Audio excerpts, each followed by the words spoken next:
This is Optimal Finance Daily, episode 1847. How to get your money out of your 401k before 59 and a half by Wanderer of Millennial-Revolution.com. And I'm your host and personal finance enthusiast, Diana Merriam. Now let's jump right into our next post as we optimize your life. How to get your money out of your 401k before 59 and a half by Wanderer of Millennial-Revolution.com. For some reason, I've been doing a string of tax articles lately that have been surprisingly well received, so I figured I'd keep going. Why ruin a good thing, right? 401ks. They're great, aren't they?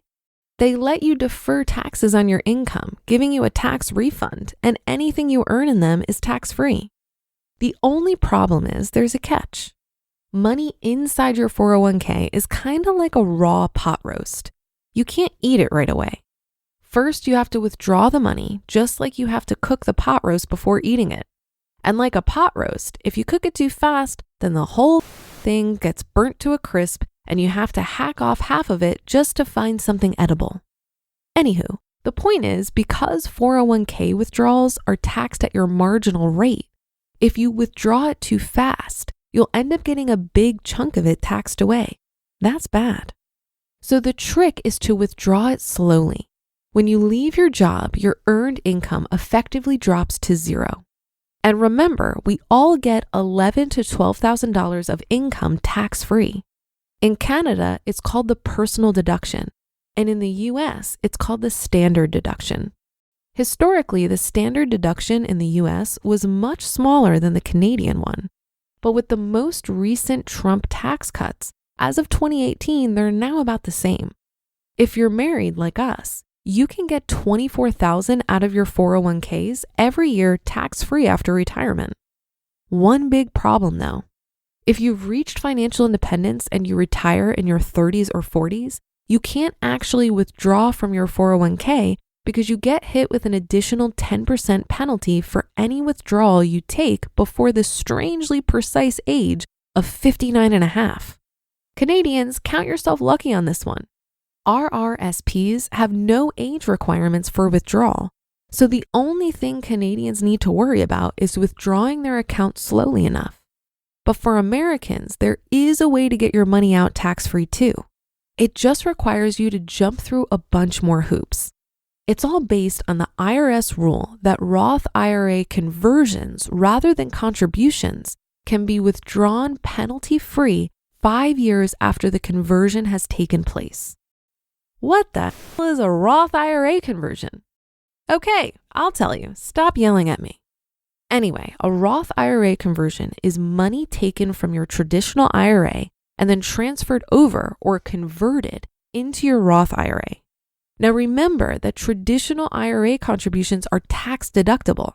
So when you do a conversion, the amount gets added to your taxable income. So it's kind of sort of like a withdrawal in that you want to do it slowly enough so that you don't get hit with a tax bill. Only instead of withdrawing into your checking account, it goes into your Roth IRA, which is great since you can withdraw from your Roth IRA tax-free and penalty-free, but only after 5 years. Note that each withdrawal has its own 5-year countdown. So a conversion done in 2000 would only be available for withdrawal in 2005. A conversion done in 2001 would only be available in 2006, and so on. Now you might be thinking, that's great, but this is for traditional IRAs. What does this have to do with 401ks?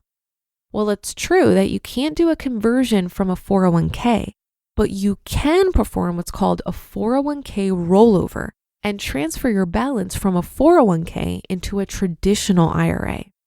The IRS allows you to do this because if you leave your employer, they want to give you a way to regain control over your retirement savings in case you left on bad terms or the employer goes bankrupt.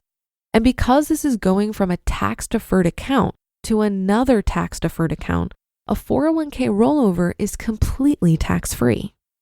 Important, everything I said here applies equally to 401ks, 403bs, and TSPs, but 457s, which are for state employees, actually don't have an age restriction for withdrawals. You can just directly withdraw from those whenever you want, penalty-free. And as long as you do it slowly enough, it would be tax-free as well. Putting it all together. So here's how we put this all together. When you're working, you contribute to your 401k to take advantage of any employer-matched contributions, those sweet, sweet tax deductions, and of course, tax-free growth. And if you happen to work for certain types of companies, you may be able to double your tax-deferred contributions in a process I like to call double fisting your retirement accounts. Over the course of your career, you may end up starting and contributing to multiple 401ks. Then when you quit, you roll over all of them into a traditional IRA. This is done tax-free. Now you have a big traditional IRA. It's full of tax-deferred money you saved over the years, like a big old raw pot roast. You want to eat it, but you can't yet. So now you start to convert it, being careful to keep your conversions to within your standard deduction of $12,000 per individual or $24,000 per married couple each year on January 1st. You fill out the paperwork with your IRA provider to convert $24,000 into your Roth IRA. The next year, you convert another $24,000. You do this for 5 years. On the 5th year, you're now eligible to withdraw that first IRA conversion tax-free and penalty-free. And so on and so on. And of course, once you turn the magical age of 59 and a half, why does the IRS pick such weird numbers? You can stop with this latter business and just do regular withdrawals. And that's how you access your 401k money before the age of 59 and a half. You just listened to the post titled, How to Get Your Money Out of Your 401k Before 59 and a Half by Wanderer of Millennial-Revolution.com. I liked this article because it's a great reminder to prioritize retirement vehicles when you're deciding on where to put your money. The tax benefits are just too good, and it really simplifies the process when you're making decisions on how to invest. Many people who want to retire early worry about putting too much into their retirement vehicles and needing to pay penalties to access their money before traditional retirement age.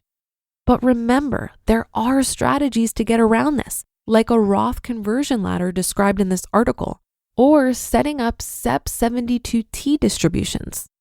Also remember that your Roth contributions can be accessed tax and penalty free. It's your investment gains that would be subject to taxes and penalties. I'd encourage you to read the article How to Access Retirement Funds Early by the mad scientist who debunks this idea that if you want to retire early, you should prioritize investing in taxable accounts over fully funding your retirement vehicles. He provides in this article a hypothetical early retiree drawdown strategy, and the surprising conclusion is that even if you don't want to mess with things like a Roth conversion ladder or SEP distributions, it still makes sense to fully fund your retirement vehicles. In his example, it made more sense to pay the penalty on early withdrawals over investing in an after-tax brokerage account. But let me be clear, this isn't financial advice, and you may have some nuances to your situation where it really doesn't make sense to fully fund your retirement vehicles. However, I would like to encourage all of us to make sure we're not sacrificing dollars to save pennies. And that's a wrap for another Thursday show. Have a great rest of your day, and I'll be back tomorrow in April where your optimal life awaits.